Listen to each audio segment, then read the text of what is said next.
presentamos El Mostrador en la Clave. Mi actualidad desde distintos puntos de vista.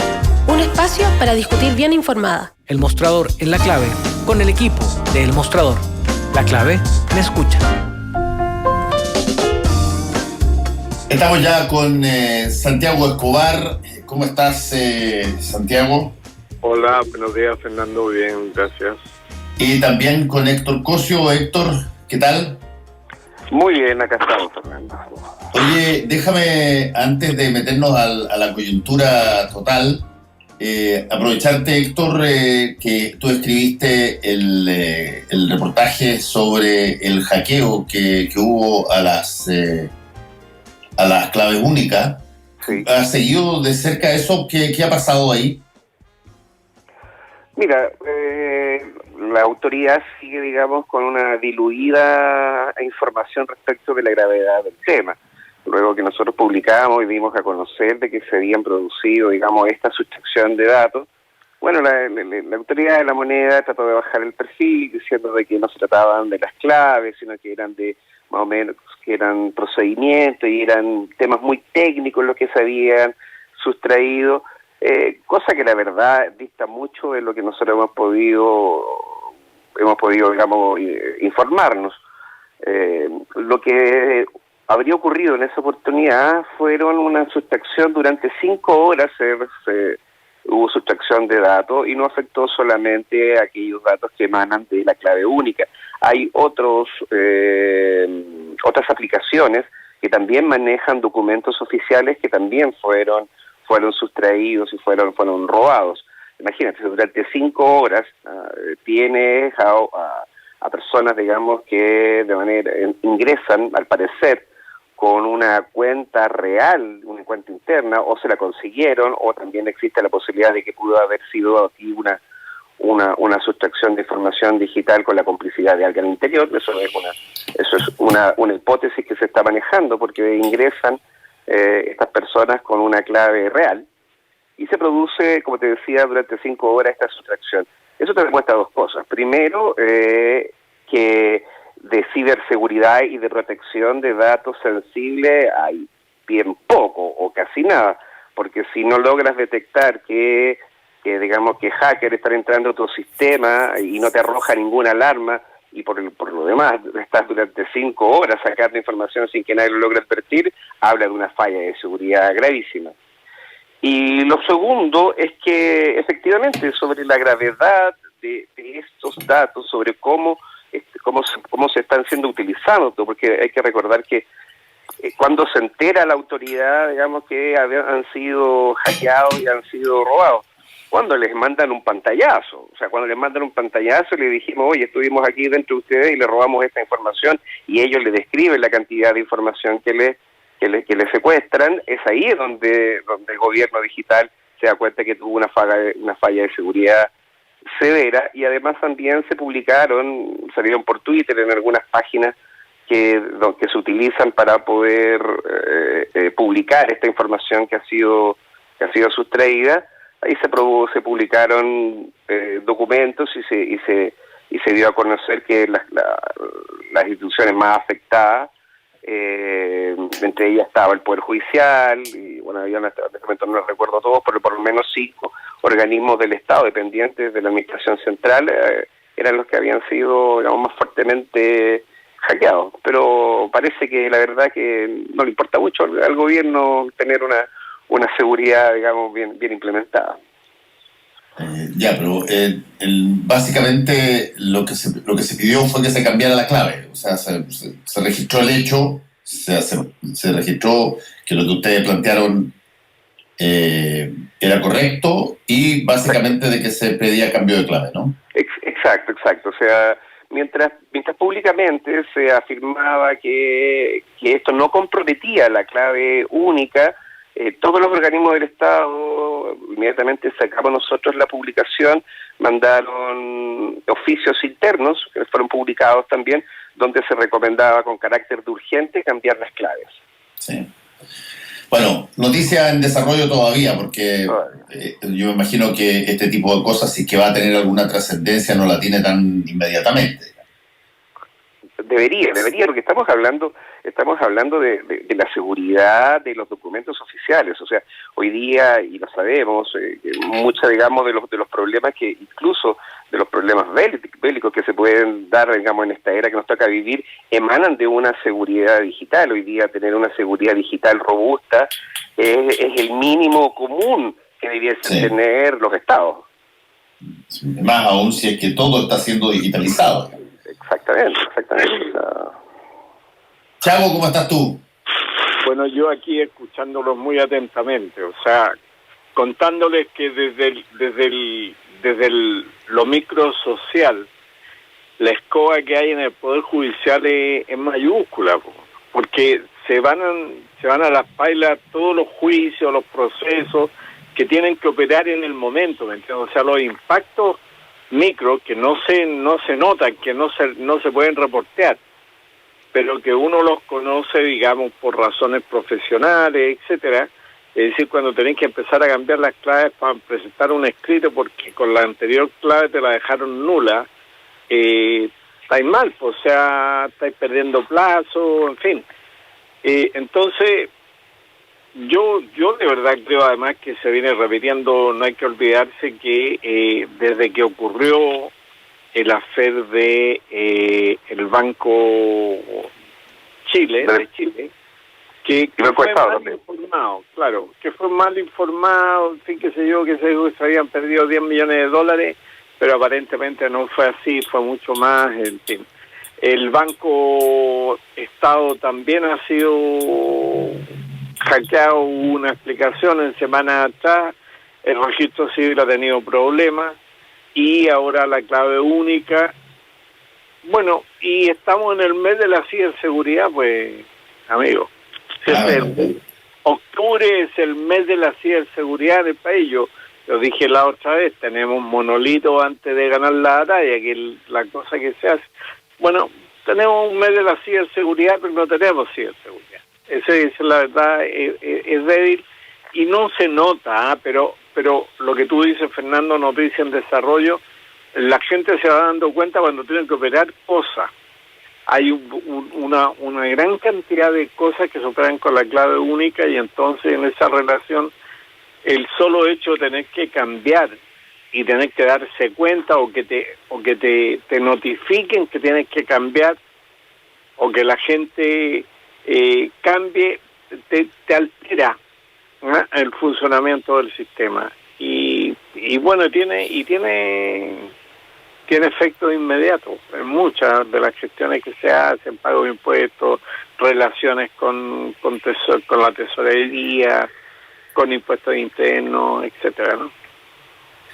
Bueno, vamos a ver cómo sigue eso. Por cierto, ayer fue gran noticia, por cierto, la movilización, los episodios de violencia que hubo, que para todos los efectos prácticos, según las personas que uno conversó, incluso en el gobierno, lo señalaron que fueron bastante menores a lo que estaban esperando que fueran. Pero son muy vistosos, digamos, y muy impresionantes, igual. Pero además se vieron cosas muy curiosas. Este fenómeno de la infiltración, el que haya habido un carabinero infiltrado en Pirque Puente Alto, Pirque Peñalolén, asusando a una serie de gente de ollas comunes para que fueran a atacar a la comisaría. Después ayer que la Armada reconoció que un efectivo funcionario de la Armada estaba dentro de las personas que fueron atrapadas en los desmanes de ayer. ¿Cómo se entiende eso? ¿Es el signo de algo o cómo lo ven ustedes? Héctor. O sea, claramente, ahora yo no sé si se trata de un signo, porque la verdad es que estamos en el minuto, yo creo, donde en el caso, por ejemplo, de Carabineros, ya nada te empieza a sorprender. O sea, cuando sale la información de una infiltración en la población Lo Hermida, de Peñalolén, es de toda lógica que las policías tienen este mecanismo de infiltración para obtener información y así poder detectar tempranamente atentados o lo que fuera. Eso está bien, eso es parte, digamos, del trabajo policial. Pero cuando tú empiezas a observar y empieza a salir evidencia de que este funcionario se habría tomado un poco las cosas más en serio y no solamente habría hecho trabajo de inteligencia, sino que también habría, como tú usas la palabra, asusado, eso se llama incentivar el delito. O sea, eso hoy día, claro, junto con producir una profunda molestia y además estimular la polarización que se vive, por ejemplo, en calles o en poblaciones como esta, en donde la población está empezando a exigir autogobierno. Eso es lo que sale cuando uno puede pasar cerca de la población Lo Hermida. Lo que uno ve escrito en las murallas es un clamor sobre autogobierno, es decir, ya no se confía en ninguna de las instituciones del Estado. Esto, cosas como esta infiltración, donde este carabinero incentiva la comisión de delitos. Hay algunos que están sosteniendo que además no solo llamaba a atacar comisarías, sino que también reunía los elementos con los cuales se podrían producir estos ataques. Digamos, lo que tiene que investigarse, pero lo que se señala es que él facilitaba, por ejemplo, el combustible. Es decir, son cosas que son de altísima gravedad, pero más grave resulta, a mi juicio, es que esto no te empieza a sorprender. No te sorprende, no te sorprende porque todas las semanas, y lamentablemente todas las semanas, tienes un elemento nuevo en donde Carabineros ejerce una acción fuera de la ley. Y eso, ya hemos llenado horas y horas de conversación en esta misma radio frente, digamos, a esta situación. Ahora uno, claro, siendo un poco justo, podría también dar cuenta que ayer en la movilización masiva, que claramente eran mucho más de las 25.000 personas que dijo Carabineros que había en cerca de Plaza Italia, bueno, se pudo observar, más allá de estos hechos de violencia muy notorios que hubo, pero se pudo apreciar un despliegue de la fuerza policial del orden público distinto a la de otra oportunidad. Sí.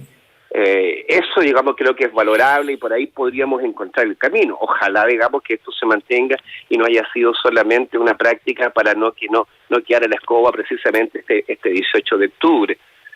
Yo creo que fue, de alguna manera, un éxito eso, porque las manifestaciones de violencia, las expresiones de violencia, a esta altura, con lo caliente que está el ambiente, son como un poco inevitables que digamos, que personas extremen, digamos, su violencia y se pongan a quemar iglesias y cosas de esa naturaleza. Pero en otras oportunidades las escaramuzas han sido muchísimo más intensas. Esta vez no, producto, digamos, de la estrategia policial. Entonces, uno puede decir, mira, está el hecho acá, pero si lo pones en la balanza de las otras informaciones que circulan también, es como te decía recién, o sea, ya no causan sorpresa que Carabineros puede llegar a eso, como tampoco causa sorpresa que el gobierno siga respaldando esta acción, ni siquiera ha salido a decir que se está investigando, ¿no? Para ello es un servidor público, y ya hay evidencia que este servidor público estaba incentivando la comisión de delitos.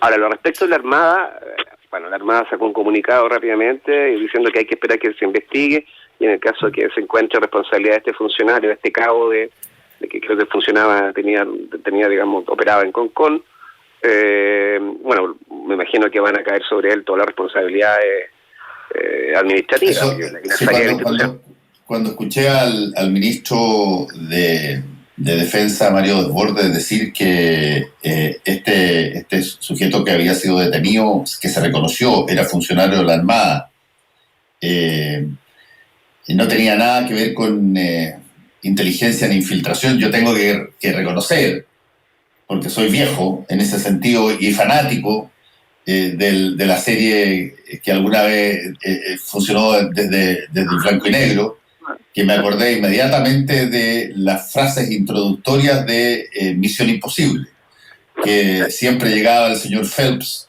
ahí y había una grabación, y la grabación terminaba siempre con la siguiente frase, siempre. Como siempre, en caso de que usted o alguno de sus ayudantes fuera capturado o muerto, la autoridad va a negar cualquier conocimiento de sus acciones. Y esta cinta se va a autodestruir en 5 segundos. Y ahí partía el programa. Pero reconozco que me recordé un poquitito de ese, claro, por cierto, él no tenía nada que ver y no tenía nada que hacer con eso, pero puede ser perfectamente posible.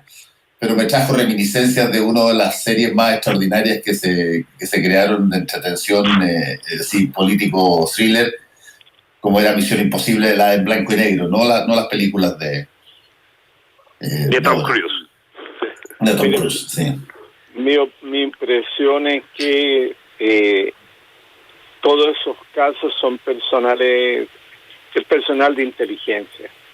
O sea, personal de inteligencia que está puesto para, bueno, hay que ver para cuáles son. Lamentablemente no tenemos ningún control, no tenemos servicios que pudieran hacer ese control, pero es de la naturaleza de las cosas que tú dispongas en terreno, gente que te informa, está pasando esto, etcétera, pero no que vayan a tirar bombas o que vayan a usar asaltos, porque ahí lo que está esperando es como instalar la película, la vidriería de la película El pibe de Chaplin, ¿no?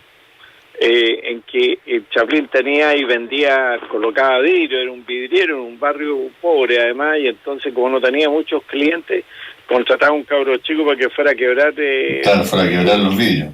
¿Ah?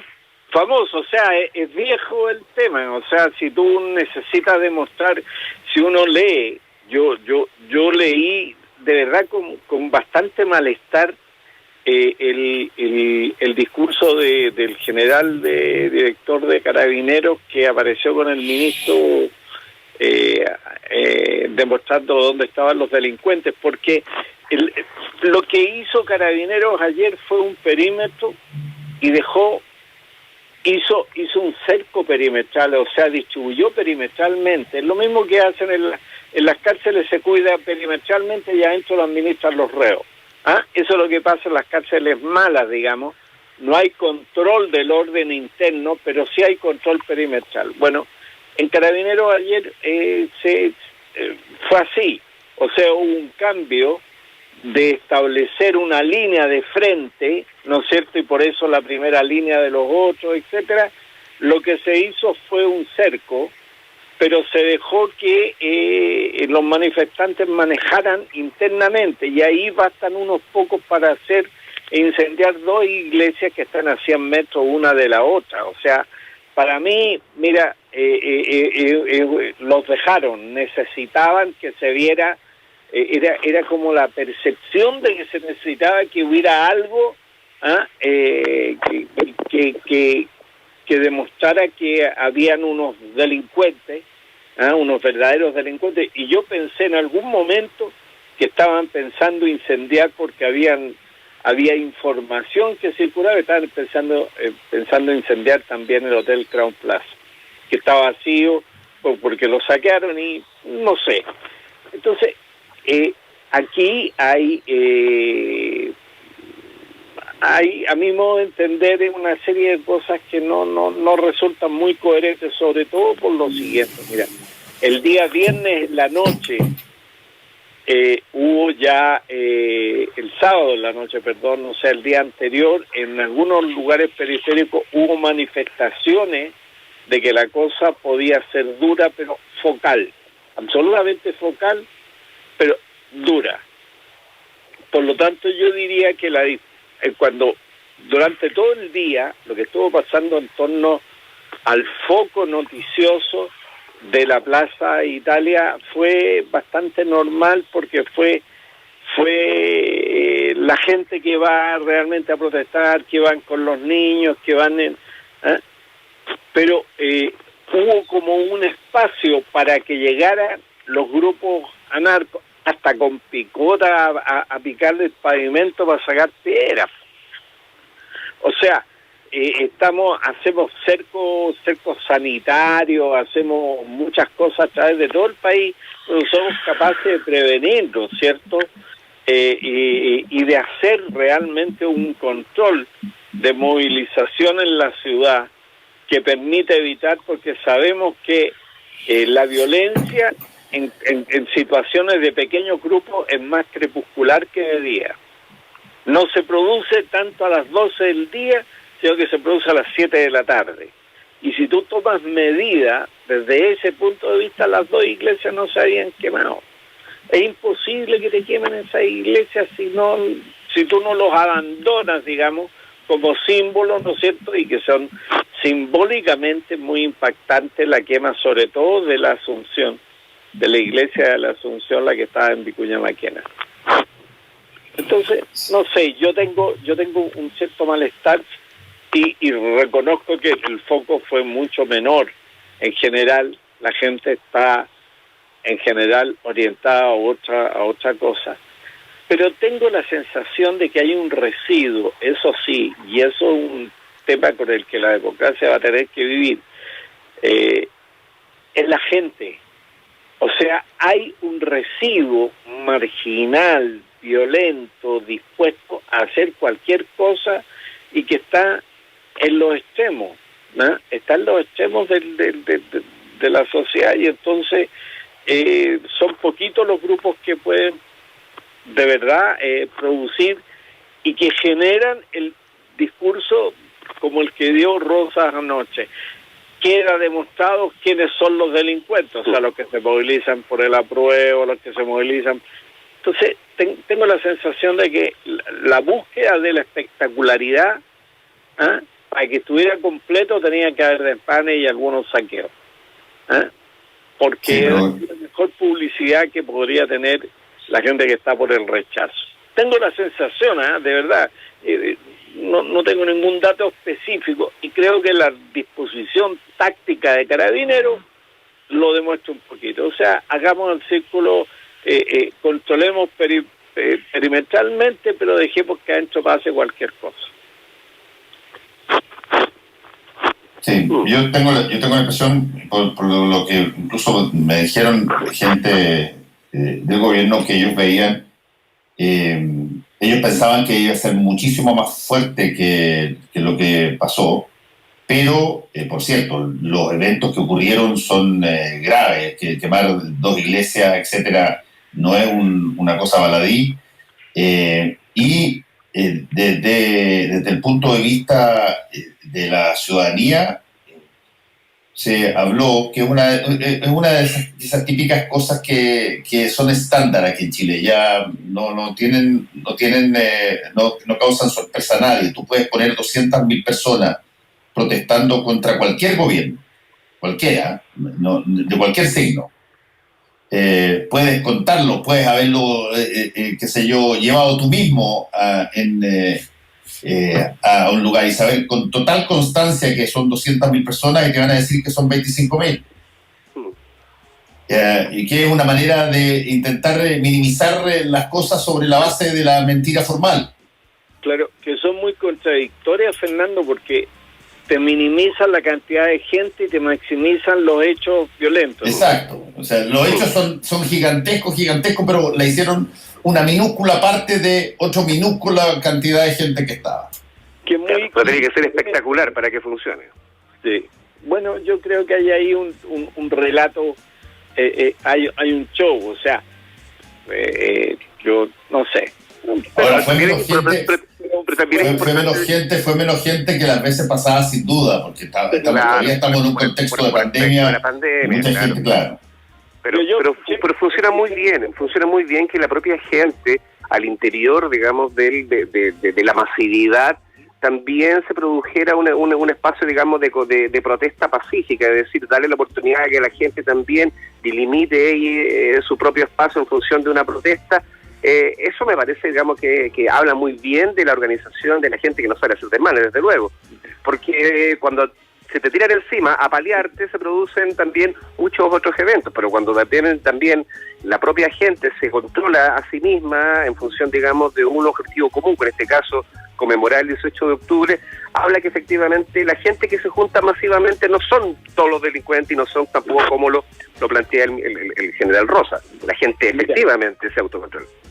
A mí me gustó, a mí me dejó bien prendida la idea que planteó anoche. Bueno, yo escuché creo que fue muy bueno el programa sobre Tolerancia Cero. Yo creo que estuvieron, Carla Rubilar es de verdad una persona, es muy especial ella en la configuración política, y además la entrevista a Agustín Esquela fue buena, y la intervención en general fue un programa muy redondo. Pero Fernando, tú planteaste una idea anoche en la televisión, una idea que me parece muy significativa. Estamos viviendo una miniserie de una semana, entre el 18 y el 25, sí. Es como el resumen del año pasado y el 2020. ¿Ah?